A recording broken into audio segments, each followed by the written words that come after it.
Hello and very warm welcome to the World of Imagination. This is Pooja Sharma. English grammar की जो हमारी classes चल रही थी, आज हम एडवर्ब पे पहुंच गए हैं। एडवर्ब शुरू करने से पहले एक इम्पॉर्टेंट टॉपिक के बारे में हम बात कर लेते हैं। एक इम्पॉर्टेंट टॉपिक क्या है? One of the most crucial thing why we are reading parts of speech. ये एडवर्ब ही पार्ट्स ऑफ स्पीच, और हम पार्ट्स ऑफ स्पीच पढ़ते क्यों हैं? एक बार याद होगा आपको अगर मैंने आपसे क्वेश्चन पूछा था कि what is parts of speech. Speech means what you speak. जो आप बोल रहे हो that is your speech. Speech वो ही नहीं होती है जो एक स्पीकर खड़ा होके स्टेज पे बोलता है। रादर जो भी हम बोल रहे हैं that is speech. This is our speech. इसी को हम लोग रिपोर्टेड वर्ब में या फिर एक्टिव पैसिव में भी इसी चीज को हम स्पीच बोलते हैं। Reported speech, reported verb. Most of the time मैंने देखा है कि लोग इस चीज पे ध्यान नहीं देते। What is speech? Speech and parts of speech, यानी स्पीच के पार्ट्स। जो भी हम लोग बातें कर रहे होंगे इंग्लिश में, उस स्पीच के जो पार्ट्स होंगे, जो टुकड़े होंगे, that is called parts of speech. Parts क्यों? क्योंकि हर हिस्से को आपस में बहुत वोवन है, घुटे हुए हैं। एक चेंज होगा दूसरे को इम्पैक्ट डालेगा, दूसरा चेंज होगा तीसरे को इम्पैक्ट डालेगा, दूसरा चेंज होगा चौथे को इम्पैक्ट डालेगा। तो आपस में सब कुछ इंटरवोवन होता है, और कैसे कैसे चीजें चेंज होंगी और कैसे वो दूसरे को इम्पैक्ट डालेगी, we are going to discuss everything in this parts of speech topic. तो उसको शुरू करने से पहले एक छोटा सा ग्लिम्स लेते हैं आज के टॉपिक के, और उसके बाद क्योंकि ऑलमोस्ट हमारा पार्ट्स ऑफ स्पीच कंप्लीट हो गया है, पार्ट्स ऑफ स्पीच के बारे में आपके पास क्लियरिटी रहे, इसके लिए हम देखते हैं। जैसे हमने कहा कि सब्जेक्ट, यहाँ पे हमने एक बात की कि हम किसी के बारे में बात कर रहे होंगे। लेट्स सपोज सब्जेक्ट होगा, या तो उसका हम उस सेंटेंस में नाउन बना रहे होंगे, और या हम प्रोनाउन। या तो हम किसी का नाम लेंगे, या तो ही शी इट, जैसे भी प्रोनाउन में हम लोगों ने जो जो चीजें देखी थी वो सारी चीजें इसका पार्ट होगी। उसके बाद डिस्ट्रीब्यूटिव, चाहे डिमॉन्स्ट्रेटिव, जिस भी तरह के प्रोनाउन होंगे, उस किसी के बारे में, किसी मुद्दे के बारे में जो बात कर रहे होंगे वो सब्जेक्ट होगा। अगर नाम लेते हैं तो वो नाउन होगा। नाउन के 5 टाइप्स हम लोगों ने देखे हैं, और कैसे कैसे सिंगुलर, प्लूरल और चीजें अकॉर्डिंगली चेंज होती है, सब देख लिया। अब ये सब्जेक्ट सपोज अगर वो कोई काम कर रहा होगा, उसको हम बोल देंगे एडवर्ब। एडवर्ब सिर्फ काम नहीं होता है, ये इस सब्जेक्ट में का पोजीशन भी दिखा सकता है, उसका काम भी दिखा सकता है, उसके रिलेशन भी दिखा सकता है, और इसके स्टेट भी दिखा सकता है। जैसे आई एम अ टीचर, तो यहाँ पे इस जो वर्ड है, जो हेल्पिंग वर्ब यूजुअली हम लोग पढ़ते हैं कि is am are was were, ये सब हेल्पिंग वर्ब होते हैं। रादर जब जिस सेंटेंस में वर्ब नहीं होता है तो हेल्पिंग वर्ब ही मेन वर्ब बन जाता है, क्योंकि एक सेंटेंस विदाउट वर्ब के अधूरा होता है। तो सबसे बड़ा, सबसे इंपॉर्टेंट सेक्शन किसी भी सेंटेंस का क्या होता है? वर्ब। तो सब्जेक्ट होगा, सब्जेक्ट के बाद में हम लोग क्या करेंगे? वर्ब को वर्ब को देखेंगे। अब मैंने जैसे कहा, आप एवरीथिंग इज इंटरवोवन, हर कुछ एक दूसरे से चीजें से जुड़ी हुई है। सब्जेक्ट के नाउन या प्रोनाउन जो भी लगेगा, उसमें जो भी चेंज होगा वो वर्ब पे इंपैक्ट डालेगा। Subject is singular, verb is singular. Subject is plural, verb is plural. According to the use of subject, according to the sense in a sentence, ये सारी चीजें अपना फॉर्म चेंज करेंगे। अब सपोज इसी बातों में ही बातों में हमने किसी की तारीफ कर दी, इस बातों ही बातों में हमने किसी के बारे में कुछ ऐसा बता दिया जो किसी नाउन या प्रोनाउन की विशेषता बता रहा है, उसको हम लोगों ने एडजेक्टिव बोल दिया। तो ये हो गया एडजेक्टिव। अभी हम सीक्वेंस की बात नहीं कर रही, इस सीक्वेंस में नहीं बैठेगा, मैं सिर्फ पार्ट्स ऑफ स्पीच के बारे में बात कर रही हूँ। अब ये नाउन की बताएगा, प्रोनाउन की विशेषता बताता है। विशेषता बताता है इसमें क्या, कैसे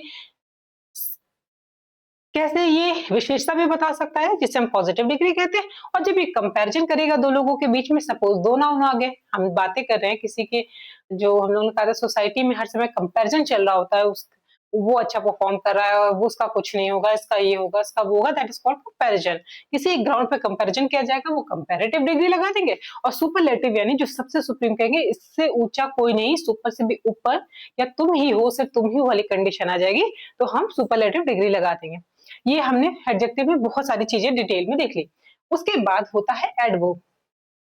ये सीक्वेंस नहीं है, again I am telling you, ये सीक्वेंस नहीं है, ये मैं बता रही हूँ क्या क्या पार्ट्स हो सकते हैं। एडवर्ब, सपोज हम जो बातें कर रहे हैं उसमें ऐड करना, मैंने कहा अभी हम शुरू करेंगे, एडवर्ब जैसे ही शुरू करेंगे उसमें आप देखोगे ऐड का मतलब होता है जोड़ना। और वर्ब से लोग कंफ्यूज हो जाते हैं, लोगों को लगता है कि वर्ब में यानी जो भी काम हो रहा होगा सेंटेंस में, अगर हम उसमें कुछ जोड़ते हैं, दैट इज कॉल्ड एडवर्ब। नहीं, it is not associated with the verb, it says itself. Add का मतलब होता है जोड़ना और वर्ब का मतलब होता है क्रिया। तो ऐसा कोई वर्ड जो ऐड करने का काम करता है, किस किस चीज में वो काम शायद वो बता रहा हो, वर्ब के बारे में कुछ बता रहा हो। जैसे if I am speaking very fast, very slow, तो जिस भी तरह से जो काम हो रहा है उसके बारे में कुछ बताना। काम तो हो रहा है, ये तो क्लियर हो गया सब्जेक्ट वर्ब से। वो किस तरह का हो रहा है, किस टाइम पे हो रहा है, किस फ्रीक्वेंसी में हो रहा है, और भी बहुत सारी चीजें, क्वालिटी और ये सब बहुत सारी चीजें भी हम देखेंगे नेक्स्ट वाले सेक्शन में एडवर्ब में, ठीक है। फिर उसके बाद ये हमने बता दिया एडवर्ब के बारे में। मे बी वो एडजेक्टिव के बारे में ही कुछ बता रहा हो। सपोज मैंने कहा कि एडजेक्टिव यानी कि अगर किसी की विशेषता बता रहे हैं, she is beautiful, he is honest, my dog is very honest, my dog is very cute. तो ये वेरी वेरी जो लगा हुआ है ना, शी इज वेरी ब्यूटीफुल, तो ब्यूटीफुल तो एडजेक्टिव हो गया। लेकिन ब्यूटीफुल को भी एम्फसाइज करने के लिए या बहुत ज्यादा दिखाने के लिए जिस क्वालिटी के बारे में हम बात कर रहे हैं, वहां हम वेरी जैसे वर्ड यूज करके हम क्या कर रहे हैं, किसकी क्वालिटी बता रहे हैं, एडजेक्टिव की। तो इसलिए हम लोगों ने एडवर्ब यूज कर लिया। अब एडवर्बियल फ्रेज वो सब हम आगे देखेंगे क्या होता है। और ये एडवर्ब सिर्फ इन्हीं दोनों के बारे में नहीं, ये एडवर्बियल फ्रेज के बारे में ही नहीं, बल्कि ये खुद भी अपने बारे में और कुछ डिटेल में बताने का काम करता है। That is called adverb also define itself. मतलब एडवर्ब अपने आप को ही बता रहा है कि ही इज, सपोज मैं आपको एग्जांपल देती हूँ, he is walking slow, he is walking slowly, he is walking very slowly. तो आप पहले सेंटेंस में था he is walking slowly, walking काम स्लोली, लेकिन वो स्लो चल रहा है, ये एडवर्ब होगा। वेरी स्लोली, तो ये जो स्लो वाला है, स्लो से भी ज्यादा है, उसको भी एम्फसाइज करने के लिए स्लो ही नहीं चल रहा है, वो बहुत ज्यादा ही स्लो चल रहा है। तो ये देखिए अब डबल डबल एडवर्ब यूज हुआ है। तो एडवर्ब भी अपने आप को ही और डिफाइन करने के लिए भी यूज किया जाता है। तो एडवर्ब ने क्या क्या चार चीजों के बारे में हम लोगों ने देख लिया। एडवर्ब खुद के बारे में भी बता सकता है, वर्ब के बारे में बता सकता है, एडजेक्टिव के बारे में बता सकता है, और एडवर्बियल फ्रेजेस के बारे में भी बता सकता है। ये हो गई हमारी एडवर्ब के बारे में। इसके सिवा मान लीजिए हम लोग सेंटेंस में एक से ज्यादा बात कर रहे हैं, तो हम क्या करेंगे, हम दोनों को जोड़ने की कोशिश करेंगे कि सेंटेंस ज्यादा लंबा ना हो। जैसे एंड हो गया, बट हो गया, सो हो गया, ये सारे वर्ड्स कनेक्टर कहलाते हैं, लिंकर कहलाते हैं, या कंजक्शन कहलाते हैं। तो ये भी also part of the sentence, बहुत इंपॉर्टेंट रोल प्ले करता है। एक काम दूसरे एक क्लॉज और एक सेंटेंस दूसरे क्लॉज या दूसरे सेंटेंस से कैसे कनेक्टेड है। If you want to short your speech, अपने बातों को और छोटा कंसाइज करना चाहते हो, रिपीटिशन को अवॉइड करते हो, जैसे कि हम लोग प्रोनाउन में करते हैं कि नाम को बार बार नहीं यूज करते, that is why we are using pronoun. The same thing is also applicable for the adverb, sorry conjunction. Conjunction लगाकर हम बातों को छोटी करते हैं, बार बार हमें रिपीटेटिवली वर्ब और वर्ब और सब्जेक्ट को ना इंक्लूड करना पड़े, उसको एंड लगाकर बोल दें, या कुछ और कंजक्शन वाले वर्ड यूज करके, लिंकर वर्ड यूज करके अगर हम बोलते हैं तो वो कंजक्शन कहलाता है। तो इस तरह ही मैंने कहा था कि आपको at the end of our जो कंप्लीट पार्ट्स ऑफ स्पीच है, आई विल शो यू किस तरह से each and everything is connected. मैंने नाउन से शुरुआत की थी कि हम नाउन क्यों पढ़ते हैं, नाउन जितना ही क्लियर होगा इसके बारे में बहुत सारे हम लोगों ने शुरुआत में आर्टिकल भी कर लिया था। ऐसे करके हम लोग अभी इतनी सी चीजों को कवर करते हैं, फिर आगे एक और बार मैं डिटेल में इन सब चीजों को दिखा दूंगी, उसके बाद आपको समझ में आएगा। मैंने कहा था आपको मैं कनेक्ट करके I am going to show, अभी हमारे एडवर्ब और कंजक्शन तक है, फिर लास्ट में इंटरजेक्शन, इसके बाद आप इंटरजेक्शन भी देखोगे। इंटरजेक्शन क्या होता है इसको मैं बता दूं, क्योंकि अब यही सीक्वेंस बचा हुआ है। तीन ये हो गए, लगभग छह को भी हम लोगों ने यहाँ पे छह, और ये हो गया प्रोनाउन।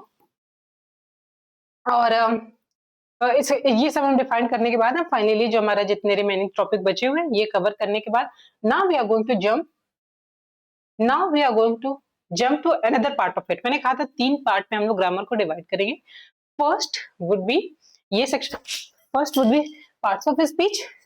पार्ट्स ऑफ स्पीच के बाद हम लोग कवर करेंगे अपना ये वाला सेक्शन जिसमें टेंस हो गया, नरेशन हो गया, उसमें बहुत सारे टॉपिक जितनी रिक्वायरमेंट हो गया I going to be included other part of this our grammar section. तो अदर सेक्शन में जो हम करेंगे वो वाला पार्ट करेंगे, और थर्ड सेक्शन होगा हमारा वोकैबुलरी का। इतनी चीजें हमारे इंग्लिश ग्रामर में चलेंगी। होप सो इतना क्लियर हो गया हो फॉर दिस पॉइंट। हाँ, तो ये वाला हमारा पार्ट्स ऑफ स्पीच हो गया। आज हम एडवर्ब देख लेते हैं, रिमेनिंग चीजें हम आगे कर देते हैं और इसी तरह सेंटेंस का स्ट्रक्चर बनता है। अब जब मैं आपको क्वेश्चन पेपर में शुरुआत में बार-बार इसीलिए कह रही थी कि let me give me some time and let me work according to me, let me teach according to me, क्योंकि जब हमें इस तरह से कनेक्शन दिखाएंगे तभी आपको जो फाइनली जाके जब आप सेंटेंस स्ट्रक्चर करते हो, क्योंकि I am watching many of the students, they are learning or reading English many times in their life, but again and again when they have to form a sentence, they have to form their paragraph, they doing their mistake again and again. Whenever they have to give the examination, they have very precise knowledge of grammar particular topic, even though they cannot understand each and everything and even the connection. आपको para jumping में sentence correction में क्यों दिक्कत होता है, क्योंकि आपको command तो होती है अलग अलग टॉपिक पे, लेकिन आप लिंक नहीं समझ पाते हो एक टॉपिक का दूसरे टॉपिक से। जब वो समझ में आएगा तो मैंने कहा था कि एकदम स्मूथली आपको कोई भी चीज समझ में आ जाएगी। फॉर दैट पर्पस मैंने तभी कहा था कि मैं अभी भी जंप नहीं करूंगी क्वेश्चन पे। आज से हमारे क्वेश्चन एड ऑन हो जाएंगे, उसके बाद से नेक्स्ट वाले जो एडवर्ब से क्वेश्चन एड ऑन हो जाएंगे, उसके बाद मैं आपको सेंटेंस से दिखाऊंगी फिर पैरा जंपिंग कैसे हो सकता है, जो एसएससी के बाकी टॉपिक्स होते हैं, how we are going to become it, I am going to show there. अभी हम बात करते हैं एडवर्ब की हैंड रिटेन नोट्स की। मैंने आपको अगेन अगेन आई एम्फेसाइज दें कि मेक अ शॉर्ट नहीं, not short but shorter note. छोटे नोट्स मत बनाइए, शॉर्ट नोट्स मत बनाइए, बल्कि शॉर्ट नोट बनाइए, और आपको इससे भी छोटे नोट्स बनाते हैं। मैं एक बहुत छोटी सी कॉपी में नोट्स मेकिंग करती हूँ। You have to make notes shorter than this. ये तो मैंने आपको समझाने के लिए, पढ़ाने के लिए मैंने इतना डिटेल कर दी, वरना you not need to write down even these things. Short में लिखना है, एडी जे लिख दिया, एडजेक्टिव हो गया, और शॉर्ट फॉर्म बनाई हर एक चीज के। हर क्वेश्चन वर्ड को आपको एड ऑन करने की जरूरत नहीं है, each and everywhere. In order to teach you I need to be write down so many things. आपको शॉर्ट से छोटा, जैसे अगर मैंने यहाँ 3 4 10 वर्ड लिखे हैं तो उसकी जगह पे आप 1 2 एग्जाम्पल्स लिखो। इसके सिवा आप चाहो तो डबल डबल नोट्स मेकिंग कर सकते हो, एक लॉन्गर एक shorter note, so that you can repeat things quickly. और चीजें पता होती हैं, लेकिन बार बार हम इतने सारे सब्जेक्ट को रेगुलर बेसिस पे रिवाइज नहीं कर पाते। That is one of the biggest mistake and that is one of the reason why we feel pressure at the time of examination, because we don't have a clear idea. मैं जो ये जो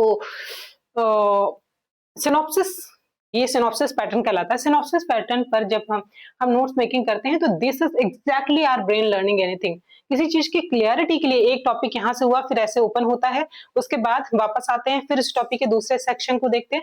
that is makes clarity in your mind first thing. और उसके बाद है कि repetitively आप हर दिन हर सब्जेक्ट को इस पैटर्न पे रिवाइज कर सकते हो, so that at the time of examination you feel confident कि हाँ मेरे पास सब कुछ क्लियरिटी है। And without notes you can revise wherever you are, जहां पर भी हो आप विदाउट नोट्स भी रिवाइज कर सकते हो। when you have a clarity you not need to be keep your notes each and every time with you to revise anything. so now हम बात करते हैं इसके बारे में। हाँ, one more thing, मैंने कहा था आपके लिए मैंने बहुत ही इंटरेस्टिंग मेथड यूज कर रही हूँ, उसके लिए भी प्रिपरेशन चल रही है, that's why it's take time. Next Monday से मैंने बोला था, नॉट दिस मंडे जो अभी गया है, नेक्स्ट मंडे से हमारी स्पोकन की क्लास स्टार्ट हो रही है। If you want, I introduce many new method and that is completely scientific method, the way a person can learn language. I included each and everything there, not for me, this things is not, and assure you you will find that this is not for me. I cannot भी think about myself कि short video और कुछ ऐसे 10 word 50 word 100 word इस तरह से English नहीं आती है। I am going to be enter deeply into the scientific method and try to penetrate into your mind without your physical presence here and let you know how to learn English and within 15 days you can speak English। कैसे, वो सब हम चीजें वहां दिखाएंगे।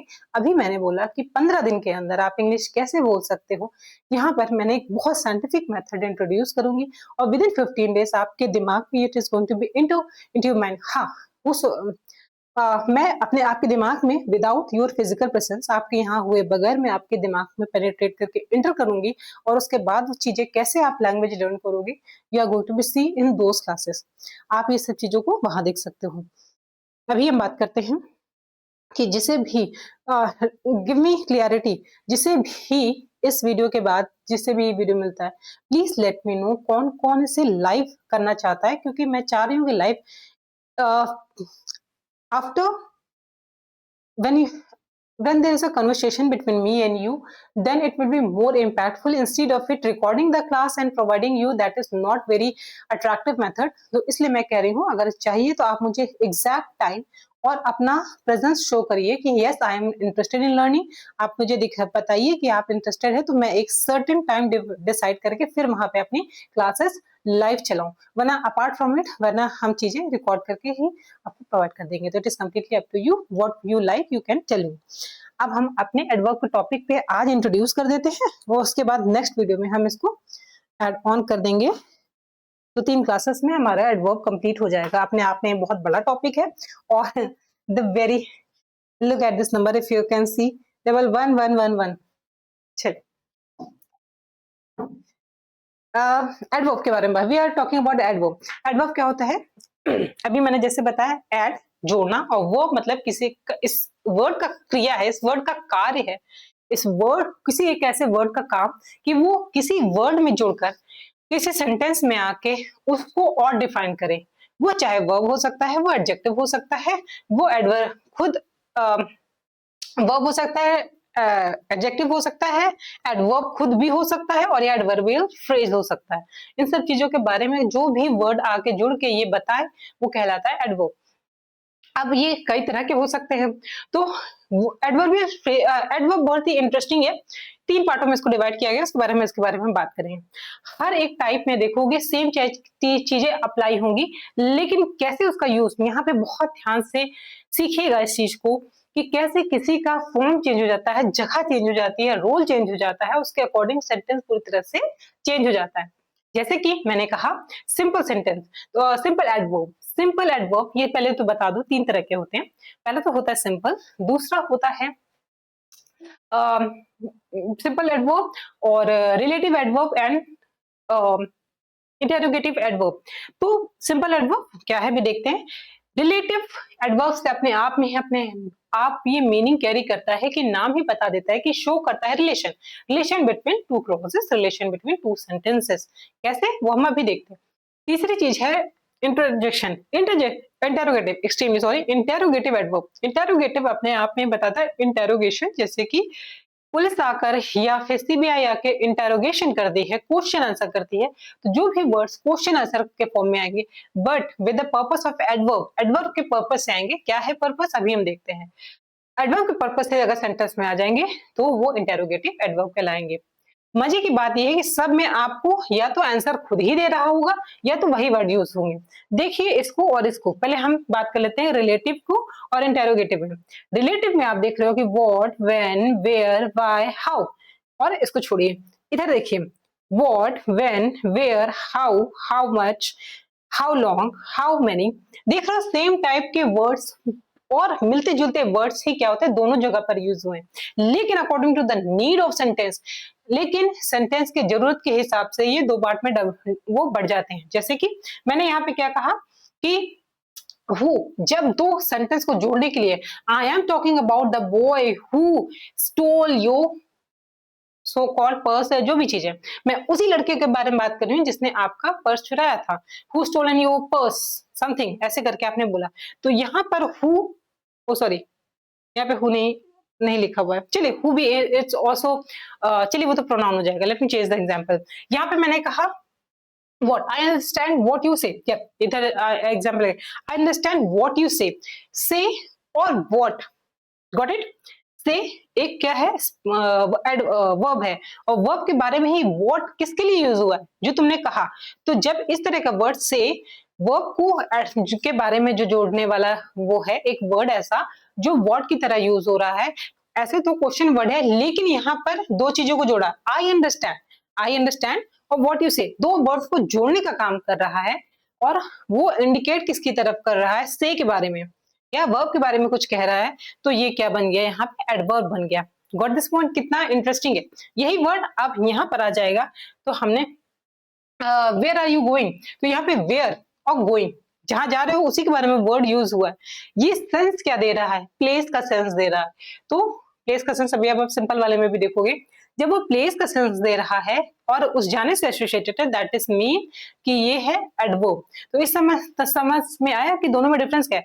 Words वही है, एक में क्वेश्चन पूछने के लिए कर रहा है, इंटेरोगेटिव हो गया, एक में दो वर्ड्स को दो सेंटेंस को जोड़ने के लिए कर रहा है, दो क्लॉज को आपस में जोड़ने के लिए कर रहा है। क्या हो गया, सेंस एडवर्ब आए तभी, हर जगह पर नहीं होता, कई जगह पे प्रोनाउन भी यूज होता है फॉर कनेक्शन। तो ये हो गया, क्या हो गया, रिलेटिव एडवर्ब हो गया। और तीसरी चीज हो गई सिंपल एडवर्ब। जब यही सारे क्वेश्चन का आंसर ही हो किसी सेंटेंस में, इसी टाइप के क्वेश्चन का आंसर जिस सेंटेंस में हो, that is called simple adverb. मतलब जब किसी सेंटेंस में किसी verb, adjective, adverb, adverbial phrase में ये चीज दिखा रहा हो तो कि किसी चीज का आंसर हो। फॉर एग्जाम्पल अगर मैंने कहा कि मैं सिंपल एडवर्ब, हाँ, अगर मैंने कहा I am going to meet you, I am going to there, तो यहाँ पे देयर वर्ड क्या है, गोइंग और देयर इंडिकेट अ प्लेस। तो प्लेस को अपने आप में, where are you going, where are you going, interrogative, I am going to I am going to there, तो यहाँ पे देयर वर्ड क्या है, गोइंग के लिए यूज हुआ है। जब अपने आप में वो उस देयर का, उस वर्ब का आंसर दे रहा हो, उस वर्ब के लिए यूज हो रहा हो, तो वो सिंपल एडवर्ब हो गया। तो यहाँ पर डायरेक्टली उसके आंसर मिल रहे होंगे और यहाँ पर ये वर्ड जोड़कर या तो रिलेशन और या तो इंटेरोगेशन बनाया जा रहा होगा। अब इसको देख लेते हैं, अब सिंपल पर आ जाते हैं। अब सिंपल एडवर्ब वो होते हैं जो कुछ तरह के क्वेश्चन का आंसर उसमें छिपा होता है। जैसे कि टाइम क्या था, टाइम मतलब एग्जैक्ट टाइम की बात नहीं करें, जैसे today, tomorrow, day after tomorrow या डेली, इस तरह की चीजें जो सेंस दे रही हैं किसी चीज का, टाइम का, और बता रही हैं किसी इन्हीं चारों चीजों के बारे में, that is called adverb, adverb of time. तो या तो टाइम के बारे में बता रही होंगी, या मैनर के बारे में बता रही होंगी, या फ्रीक्वेंसी, कोई चीज कितनी बार हो रही है फ्रीक्वेंसी के बारे में बता रही होंगी, या फिर डिग्री के बारे में बता रही होंगी, या क्वालिटी के बारे में बता रही होंगी। डिग्री और क्वालिटी एक में ही था, वो गलती से ऊपर लिख गया है।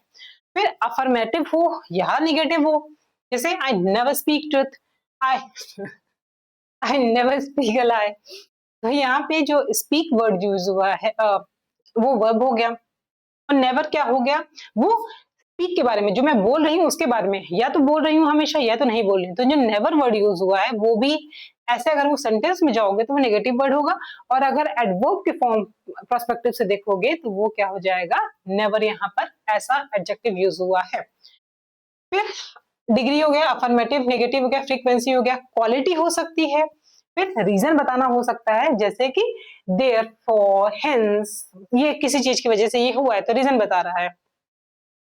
You misbehave with me therefore I went to meet her, तो इस वजह से आपने किसी चीज का रीजन दिया, तुमने मुझसे मिसबिहेव किया, फॉर दैट पर्पस मैं गया और उससे बात किया, मैंने किसी और से, आपके फ्रेंड से या सो कॉल्ड एनिमी से बात कर लिया, बिकॉज यू मिसबिहेव विथ मी। तो यहाँ पे मैंने अपने एक्शन को जस्टिफाई किया है, रीजन बताया, that is why therefore use किया। तो इस तरह के वर्ड जो रीजन बताए, हेंस, एन अकाउंट ऑफ, ये सब क्या होते हैं, रीजन बताते हैं। उसके बाद क्या हो गया, अब एक एक को हम डिटेल में देख लेते हैं, पहले टाइप देख लीजिए।